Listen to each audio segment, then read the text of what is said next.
kind of access to the roof, you're gonna need something that's taller than the roof itself.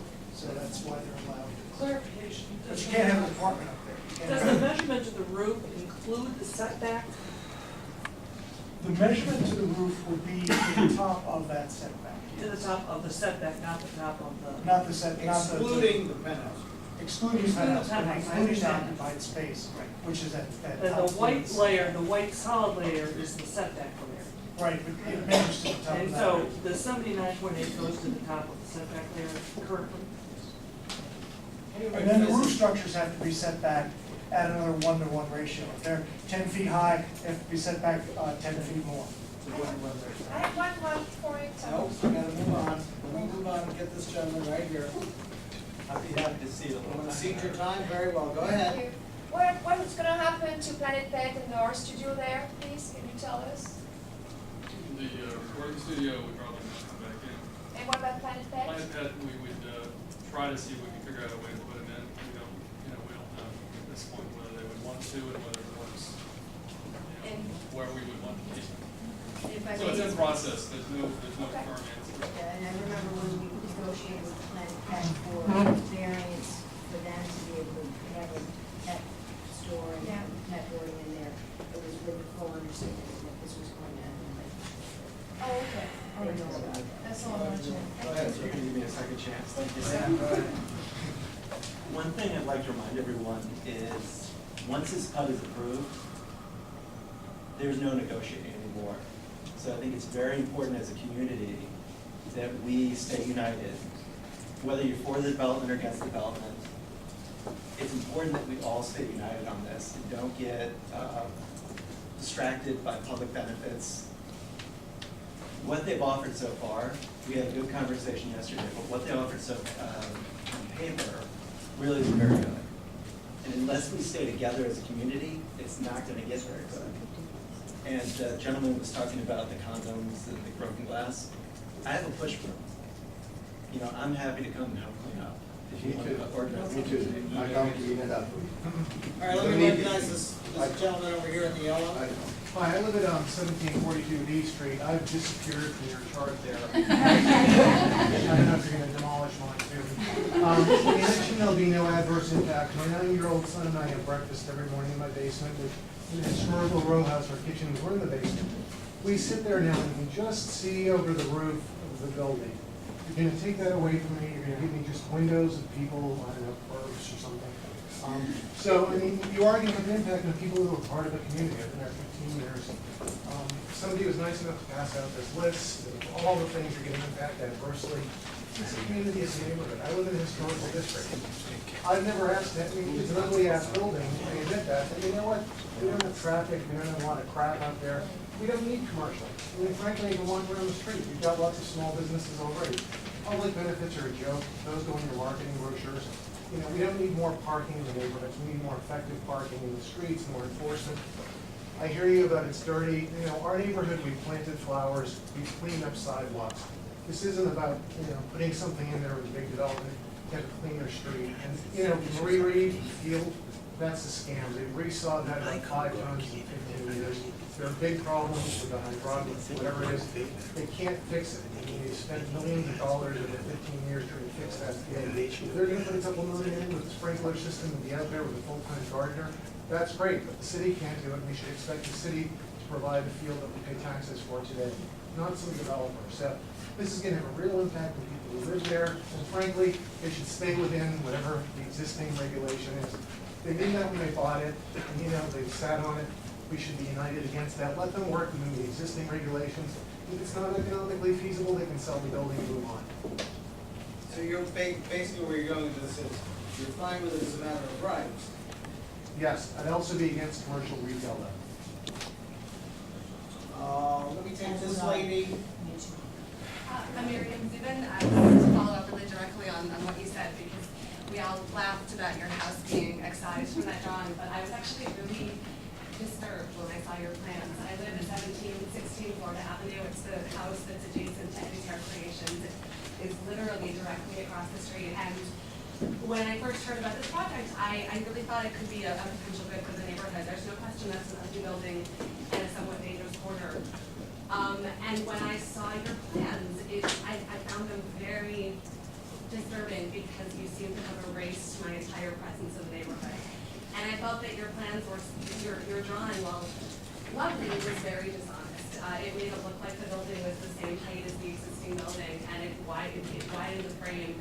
And so you really got no sense of the impact it had. I have a 2-year-old and a 4-year-old. I'm really trying very hard to stay in the neighborhood and raise a family in the neighborhood. And my son's bedroom window is really, really close to the building that you're proposing. You get no sense of that from your drawing. I'm very concerned about the kind of retail that will come in. There's no question it's an ugly building, but as you said very well, it's a quiet ugly building. It doesn't disturb me, and I'm not kidding about that. When I bought my house, hoping to have a family, when my husband and I bought the house, we knew we were buying an AdamsMorgan, and we knew what that meant, but we also very much appreciated the sort of setback from 18th Street that this odd little block provided us. So again, I'm not opposed to the idea. I think having some residential housing there could be wonderful for the neighborhood. But I'm very concerned about the height, and I'm very concerned about the increased retail and the increased noise and traffic that it would bring. I wasn't able to get to the meeting yesterday, we were out of town. I'm sorry about that. But I'm very interested in continuing the conversation. But I'm definitely at this point, I'm asking. I'm gonna recognize Carmella and then that lady. I just wanted to say that Commissioners Lanning and Marty and Davis gave very eloquent comments about the recook overlay, and I would agree with your concerns. And my question is, why do you want to make an exception from the 40 feet to the 79 feet? That doesn't seem to be fair to the neighbors. Why do you want to go from 90,000 square feet to 5 times that amount of square footage? So you want more density, and why do you want the exception on retail and restaurants, which we don't need? Because we have enough of it on 18th Street. So that's all I want to say, is that I think we have enough of all of that. Ma'am?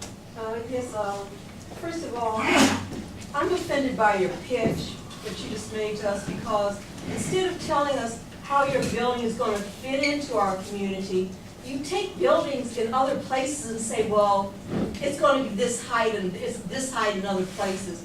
We want to know how you're going to fit in where we live, And to be honest, that building does, even on your drawings, it doesn't look like it fits in. I mean, there's no conformity.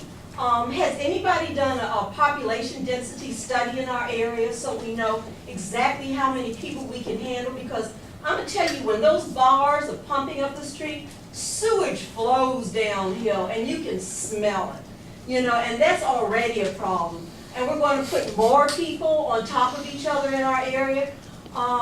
If you want to develop that spot, tell us how you're going to fit into our community, not how we're going to conform to your building. Wow. My name is Janet Olsky, and I live on Crescent Place, and I've lived within a few blocks of this particular site for more than 25 years. And for those of you who are newer, the fights or discussions over the recook overlay have been going on for quite a few years with quite a few developments. So I have a few things that I want to say. Number one, I do want to applaud you on the PUD proposal.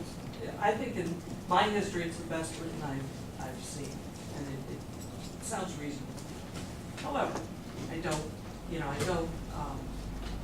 I'm sorry, it's late in the day, I'm tired. I'm not getting articulate now, but I'm going to get better. The bottom line is the height, right? Bottom line is the height. The recook overlay, you mentioned in your presentation that it's the southwest corner. It's the southwest corner. So it's only the southwest corner of the recook overlay. Well, you know what? There's been this is just the western end of the recook overlay. This is just the eastern end of the recook overlay. And the encroachment eventually means there is no overlay left, right? We have to protect the edges of the overlay if the overlay is overall going to be protected. You have to be on the edge you knew that when you bought the building, which someone just said, which I think is important. You can build a matter of right building here with residential, with some of the aspects that you're talking about, and it would still be profitable. There's no reason not to do that. Right. There's no reason not to do that. I support your wanting to develop this particular property. I walk by it every day at least twice, and it's been, you know, sort of this monstrosity sitting there, sort of interrupting what is the residential flow of the neighborhood. So having something there that's prettier, that has some people, that has some life to it, to me would be wonderful. There's no reason, however, that it has to become not of the community, which a building this size, with all of this would be. This is not 14th Street. This is not P Street across from the Harris Teeter. It looks like those buildings, and they're attractive for their place. This is not that place. This is a different place with different architecture. And I would encourage you to continue to work with the community, to develop something that is matter of right and something that fits the character of the community. Okay, now, at this stage, I want to pause for a second. How many people still want to say something? Please raise your hand. All right, I'm gonna use a trick that Jim Graham used. Okay, keep your hands up, please. I'm gonna give you each a number, okay? 1, 2, 3, sir, you in the back. Pam, 4, you red blouse, 5, 6, 7, Mr. Mealing, 8, anyone else?